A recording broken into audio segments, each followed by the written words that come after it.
Nice one. Oh, get up here. That's a good one. 3-pounder, close to it. Fatty. Man, hit that right on the fall. Right what he was supposed to do. Which makes you go, okay, so what does that tell me? Well, to me, that says a couple of things. One, generally it means, you know, that I probably put it right in front of his face, which isn't a bad thing. It also means that a lot of times they're usually a little higher up, because in that case, I mean, the bait didn't even fall. I mean, I just know the bait went in, he hit it, he's probably sitting right under the surface of the mat, which is important to know, because that could be because they're feeding on bluegill. It could be because there's generally more shade right underneath the mat. It could mean a lot of things, but one thing that it tells me is when I'm working my bait, if it goes through and I don't get a bite, a lot of times what I want to do is hold my bait under the mat up high. So what I mean by that is, you know, if the bait, I let the bait go through, I'll show you, let the bait go through, and then you just want to hold so bait goes under, and then I raise my rod tip. Now, I'm not saying you shouldn't raise and lower it, but if you feel like the fish are really high up, don't be afraid to raise it and just shake it right underneath that mat, because a lot of times if they're up high and you let your bait go underneath, you're not going to get them to come and bite it because you're working your bait underneath. So if I think I'm in a productive area, I will definitely keep my bait up high for a significant part of the cast. You know, I might yo-yo it once or twice and then I'll bring it to the top and I'm just shaking it underneath. I want my bait basically to look like a bluegill or something that's feeding on the bottom of the mat, you know. And since I've been fishing this little section, which has just been a couple of minutes, I've heard 3 or 4 bluegills pop on the bottom side of the pads, and that means they are feeding up right now. The bluegills are up higher feeding on bugs or whatever, and from that standpoint, you just want to make sure that you don't fish below where the fish are actually at. Now, I wouldn't necessarily do it right after the first bite. Like, that was my first bite with a flipping stick. But if I get 3 or 4 bites in a row that are like that, or I work in a cast where I've got my bait up high and I start getting them to take the bite that way, then you better believe I'm going to start really working that in, because I think that's where a lot of the fish are, is they're actually up higher. I think a lot of times when people are flipping, they actually are underneath them.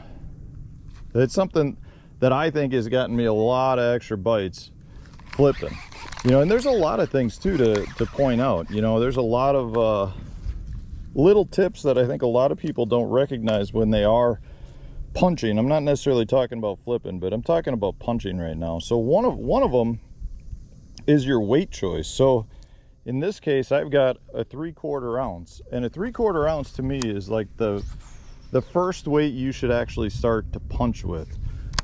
Anything less than that and you start having a pretty hard time getting through any sort of matted vegetation. If I was fishing a 1/2 ounce with this, I'd be able to get it to go through probably 60% of the time on that initial drop, but that's not a good ratio. I think you should probably be in that, I'm gonna say that 90 percentile.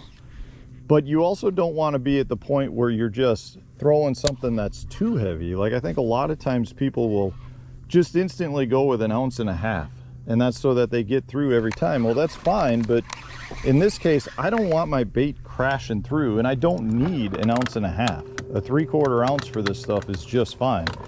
You know, and there's a lot of people out there that are like, well, you know, I can blow through all these pads with that heavy weight. Yeah, you can blow through it, but think of how much force it takes to rip through a hole through that pad that potentially is actually startling the fish. You know, I think a big part of punching is actually being able to get up on those fish relatively quiet without letting them know you're there. You know, I think that's a big part of it. And if you start blowing big weights through everything, at that point, you're probably not taking the surprise attack. You're probably now, you know, letting them know you're coming, and I think that's going to cost you bites too. So I always start, if I see matted vegetation or pads or something that I want to start punching, at that point then I'm going to pick up a 3/4 and start there. If I feel like I'm not getting through quite enough, I'll go up to 1 ounce, 1.25 ounces, 1.5 ounces, all the way up to sometimes 2.5 ounces. But don't just start heavier. I don't think that's better. And I think it's important to recognize that, you know, you are still kind of finesse fishing. It's just finesse fishing with a big weight is really what it comes down to. So that's an important thing. Another thing that I would always keep in mind is how close are you fishing and how much noise are you making? Like in this case, I honestly should be using a push pole. Like if I was using a push pole, I'd be much quieter coming through this stuff. And these big Lotus pads, when they hit the trolling motor, everything knows. Like when I hit the trolling motor, if you watch, there's a bunch of carp in here. Watch how the pads, see the pads are moving. I mean, they're moving everywhere. And I haven't even really started crashing through this stuff. So if fish 100 feet away are moving, you know, think of what the ones that are close by are doing. So if I had a push pole right now, I'd be able to move around without startling nearly as many fish. Now, you know, I know a lot of those are probably carp, but some of them could be bass mixed in too. And I don't really want to be startling fish, but the reality is, because I am, what I can do to combat that a little bit is actually start making further flips. Now, I don't necessarily want, you know, to throw so far out that I'm just casting basically. I want to be able to still be able to get the fish out. Like, I still want to be able to get the fish out of whatever cover I'm fishing. And if I were to cast with a 3/4 ounce weight, I'd be able to get this thing, I don't even know, 200 yards probably. And that's not going to do me any good. But I do want to be able to fish, you know, a little further away. So in this case, I'm probably flipping 50 feet, but I'm not just doing one drop. I'm actually casting it, let it go down, do my thing with the bait, pop it, move it 10 feet or so, let it go down, do it all over again. So I'm actually making like multiple, I guess what I would say is multiple casts in one flip. So I'll throw it a ways out there, let it go down, raise and lower a few times, you know, nothing, I'll pull it up, let it go down. And I'm just going to do that because it allows me to cover more water, where I can also do it systematically. I can start here and make cast, and cover a lot more water, which, you know, in something like this, where there's no real rhyme or reason as to where that bite's going to come, it's nice to be able to feel like you fish through everything relatively cleanly and efficiently. So, you know, I'll start, flip it way out there, move it, you know, bring it back 8-10 feet, let it drop, flip it out, let it drop, and just do it multiple times to try to generate bites and be able to pick apart everything without being on the trolling motor nearly as much either.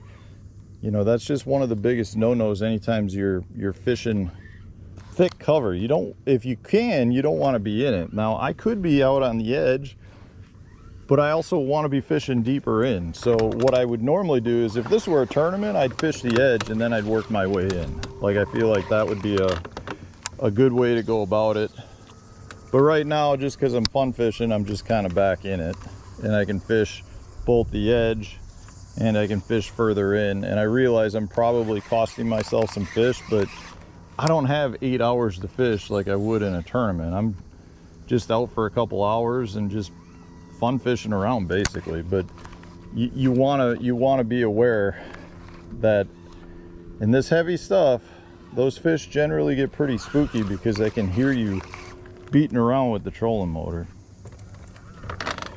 Another thing to keep in mind is, even though I'm fishing one giant mat here, I'm still kind of looking for irregularities. So, you know, whether that's an extra thick clump of pads, maybe there's a mat of chopped up grass that's inside of it.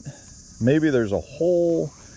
You know, you're still looking for any sort of irregularity that the fish might use to ambush some sort of forage. So I think oftentimes we just think, you know, it's just one big giant grass mat, but just like fishing grass mats, there's key little spots within grass mats too, and there's a reason for it. And if you can figure that out, you can break down these big areas a lot faster and, you know, just be more efficient at it.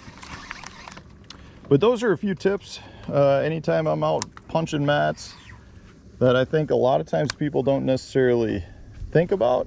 I think a lot of times they're just out there flipping a big weight around, and it's honestly costing them some fish. So I appreciate you joining in. I'm gonna get back to this, and stay tuned. New video coming out tomorrow.